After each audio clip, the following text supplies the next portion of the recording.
Hi, class. All right, I got my Frazzle, and now we're going to do page 3 in our 15.1. So here we go. We have some examples here with relationships between the angles created by a transversal crossing a parallel lines.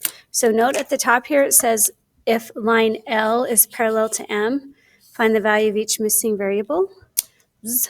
So L and M are the parallel lines. So I'm going to come up with this. I'm going to actually just highlight quickly L and M because in a minute, as we get to the bottom, it will be a little more frustrating when we know for sure that lines L and M are parallel, then it will clear a lot up. So I'm going to just go ahead and mark all parallel lines really quickly with the blue. And that's what I would suggest you do as well, because when you have the parallel lines marked, then it's much easier easier to come up with those relationships that you see.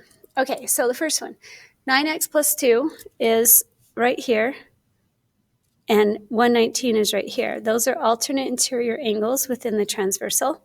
So alternate interior angles are what? Oh, they're congruent. So if they're congruent, then we can set them equal to each other. 9x plus 2 is equal to 119. So we'll subtract 2, and we get 9x is 117, and divide by 9, and we get x is 13. So that one was pretty easy. Again, figure out what is the relationship. And so once you figure that out, then you can determine what equation you can drop and solve for the missing variable. All right, these two, because this has a little arrow right there, these two are consecutive interior. And because they're consecutive interior, they are supplementary. So just write that. That means they add to 180. So you can take 12x minus 8 plus 104 and set that equal to 180. All right, so that gives you 12x plus 96 is equal to 180. And then that's just combining your negative 8 plus 104. And if you subtract 96 from both sides, you get 12x equals 84. And then divide by 12, and you get x is 7. So there you are done with that one. All right, not too bad once you come up with a relationship. Now, when we start using expressions with x's and y's, again, we have to make sure that we've come up with a relationship that deals with both x's here. So if we're dealing with both x's, then that means we have to find the relationship between these two expressions or these two angles. And if you look at them, you can realize, oh, they're same spot, different neighborhoods, so they're corresponding.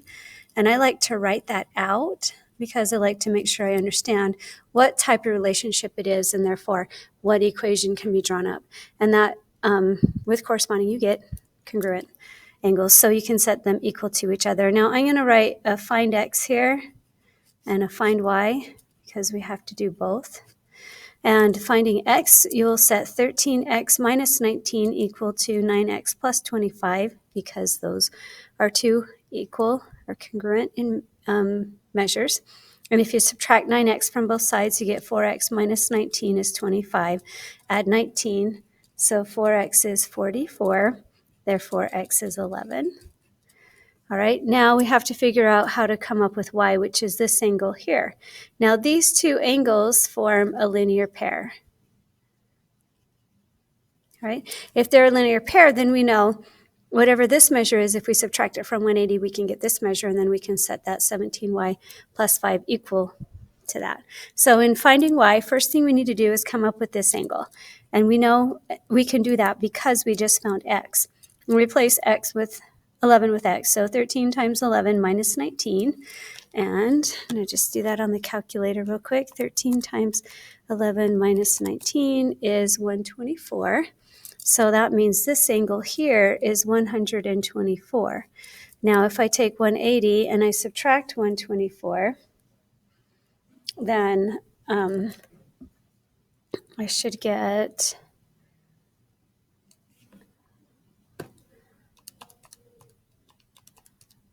56.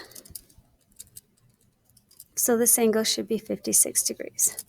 So if that's 56, then we can set 17y plus 5 equal to 56. Subtract 5, we get 17y is 51. Divide by 17 and we get y is 3. And there we found x and y both. All right, we're going to do the same thing here. We're going to figure out what the relationship is between the two expressions with x's. And then once we know that, we'll set up an equation. Now these two equations that both have an x in it are consecutive interior. So if they're consecutive interior, then they're supplementary. So to find x and find y, x we're going to add together and set that equal to 180. So 6x plus 3x is 9x. Negative 7 minus 29 is negative 36. And that's equal to 180.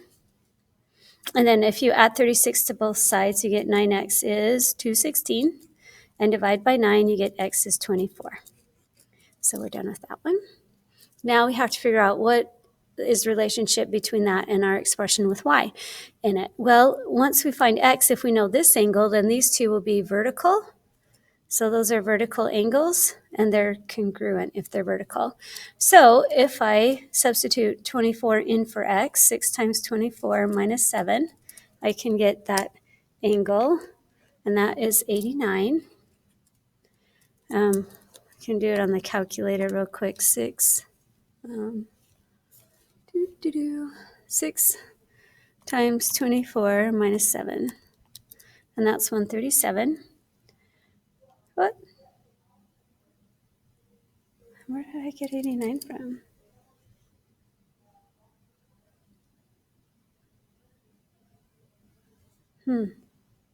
That's weird. That should be 137. Alrighty. That's a pretty big angle, so that's great. So 137, so that means 8y plus 17 is 137. And if you subtract 17, you get 8y is 120. And take a 120 and divide by 8, and you get 15. So y is 15.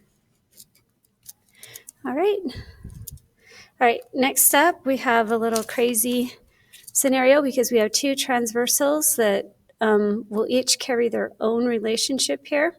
So if we look at this line that's a transversal right here, if this is a transversal, this angle with an x in it is corresponding to this angle together. So those are the two same angle, same spot, different neighborhood. And you just have to kind of ignore this auxiliary line here, which breaks up our congruent angle into two parts. This whole thing is going to be the whole angle that's equal to this whole thing. So if we take that 7x minus 23, it's actually going to be equal to 3x plus 49. And that will allow us to find x. It has x's in both of the expressions. So if we subtract 3x, we get 4x minus 23 is 49. And if we add 23, we get 72. And if we divide by 4, 72 divided by 4 is 18. So x is 18.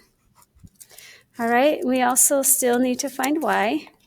So if we're trying to find y, oh, I didn't write down the relationship, but those were corresponding angles and they're congruent. Now to find y, y belongs to a whole different transversal. So let's see, we'll do that in pink. This transversal right here is different than the green one, and its neighborhoods are different. So this angle and this angle are corresponding angles. So if you just ignore that green line, you can see it a little bit better, corresponding angles. So they're going to be equal. So if I can take x and replace it with 18, 3 times 18, then that's going to be equal to the 11. Let's see, what is that? Is that 24 or 54? 20, yeah, 54. So that means 11y minus 1 is 54. And if you add 1, you get 11y is 55. Divide by 11, and you get y is 5. Alrighty. And then the last one here, we have our parallel lines outlined in blue, which is really helpful. Now, if you look at these two angles with the x's in them, their relationship is alternate interior angles. So if they're alternate interior angles, then they're congruent. So that's good to figure out first. And if they're congruent, then you can say, find x. 5x minus 38 is equal to 3x minus 4. So if you add, let's see, subtract 3x from both sides, you get 2x minus 38 is negative 4. And then add 34 or 38 to both sides, and you get 34. And then divide by 2, and you get x is 17. All right. And then to find y, let's see, y, this angle is, this is a transversal right here. So this plus this plus this are going to be 180. You can do it that way. Or you can plug 17 in for x in this angle, and then this angle plus this angle must share 90 degrees because they're in a triangle, and 90 degrees are already taken up here. So 90 from 180 is 90, and that means these two angles have to add to 90. So that's what I'm going to do. I'm going to replace x right here in this expression because it has an x in it with 17. 5 times 17 minus 38. And that is going to be, I'm going to do that on my calculator. So 5 times 17 minus 38, and that's 47. So that angle must be 47 degrees. And if that's 47, and 90 minus 47 is 43. So this angle must be 43 degrees in order for all three of them to add to 180. So then I can set 7y minus 20 equal to 43. I can add 20, get 7y equals 63, and divide by 7, so y is 9. All right. Now that you've finished the 3 pages, your job is to work through all of 15.1, do this page and this page, and then once you're done with that, find the video, the first video for 15.2. All right, have fun. Good luck.